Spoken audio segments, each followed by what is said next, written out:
Get your free copy of the complete tutorial at www.teachucomp.com/free. If you are using QuickBooks to handle payroll and indicated that you have employees during the Easy Step interview, you can later set up payroll for your company file and then enter employees into the Employees tab within the Employee Center.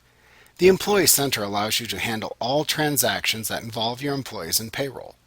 You can open the Employee Center by selecting Employees, then Employee Center from the menu bar. To view the Employees tab within the center, click the tab at the left side of the window that says Employees. You can add, edit, and delete or inactivate employees in the list.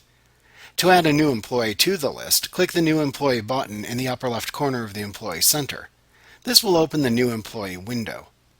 The information within this window is divided into tabs shown at the left side of the window. The first tab shown by default when you open this window is called the Personal tab. In this tab, enter the employee's name into the legal name fields. Then enter their name as it should appear on paychecks into the Print on Checks As field. Enter their Social Security number into the Social Security number field. You can enter their gender, date of birth, marital status, U.S. citizenship status, and ethnicity into the gender, date of birth, marital status, U.S. citizen, and ethnicity fields that are provided. If needed, you can also enter information into the Disability, I-9 form, and Military sections at the right side of this tab. After finishing data entry on this tab, click the Address and Contact tab to continue. In the Address and Contact tab, you can enter the employee's home address information into the address, city, state, and zip fields available. You can then enter their main phone number into the Main Phone field. Then enter their primary email address into the Main Email field. You can then enter the employee information that you wish to record into the next 6 fields available. There are 6 data fields shown by default. However, for each field, you can select what data to record by choosing the name of a data field from the drop-down field labels shown.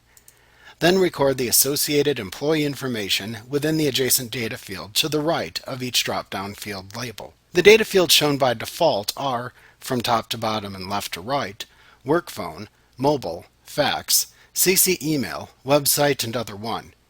Your choices of alternate fields for which you can substitute the default information are home phone, alt phone, alt mobile, alt fax, alt email 1, alt email 2, LinkedIn, Facebook, Twitter, URL 1, URL 2, URL 3, URL 4, Skype ID, other 2, and other 3.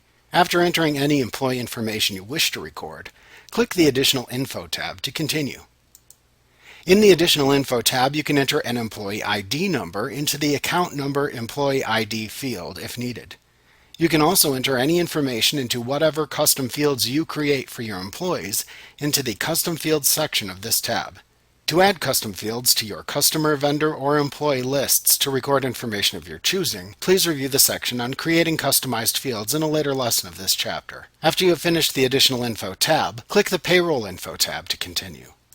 On the Payroll Info tab, enter the specific payroll earnings for the selected employee. We will discuss entering information into the Payroll Info and Workers' Comp tabs in depth in a later chapter on payroll. If you will be performing payroll activities in QuickBooks, you should review the entire chapter on payroll before entering employee payroll data. Also note that if you start to create a new employee but don't enter their payroll information, you will be prompted by QuickBooks to enter that information when you click the OK button within the New Employee window to save the record and close the window. To save the record as is, click the Leave As Is button within the prompt window. To return and enter your payroll information immediately, click the Set Up Now button and then enter the payroll data. Next, click the Employment Info tab. Here you enter the employee's hire date into the Hire Date field. You can enter the employee's original hire date if needed into the Original Hire Date field. If needed, you can enter an adjusted service date for the employee into the Adjusted Service Date field. An adjusted service date can be used to calculate benefits that differ from the employee's hire date. When the employee leaves, enter their last payroll date into the Release Date Last Date on Payroll field. Note, however, that this field is automatically filled in when you create a termination check for an employee during payroll. In the Employment Details section, you can use the Employment Type dropdown to classify the employee as a regular or W-2 employee, a statutory or 1099 employee, or an officer or owner of the company. You can also use the full or part-time, exempt, and key employee dropdowns to select whether the employee is full or part-time, whether or not they are exempt, and whether or not they are considered a key employee.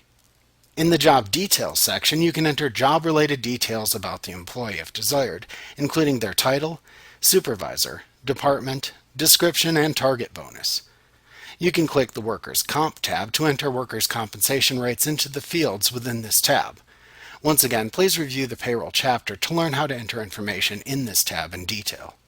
After you have entered the employee information, click the OK button within the New Employee window to add the selected employee into the employee list within the Employee Center.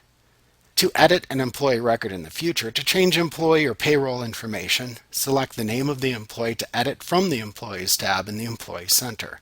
Then either click the Edit button shown at the right end of the Employee Information section to the right of the list, or double-click the name of the employee shown in the Employees tab to open the Edit Employee window. Change or add whatever employee or payroll information is necessary through the tabs within this window, and be sure to click the OK button when finished to save the data entry. Like all the other QuickBooks lists, you cannot delete an entry made in the Employees list once it has been used in a transaction. Once a record is associated with the transaction, you can only inactivate the record to hide it from view. You should review Lesson 3.8 on inactivating and reactivating list items to learn how to perform this task in your QuickBooks lists. However, if you created an employee record but did not use it in any transactions, you can delete the record from the Employee tab. To do this, select the record to delete from the employee list and then choose Edit and then Delete Employee from the menu bar. You then need to click OK in the confirmation message box that appears to permanently delete the selected employee record. Like what you see? Pick up your free copy of the complete tutorial at www.teachucomp.com/free.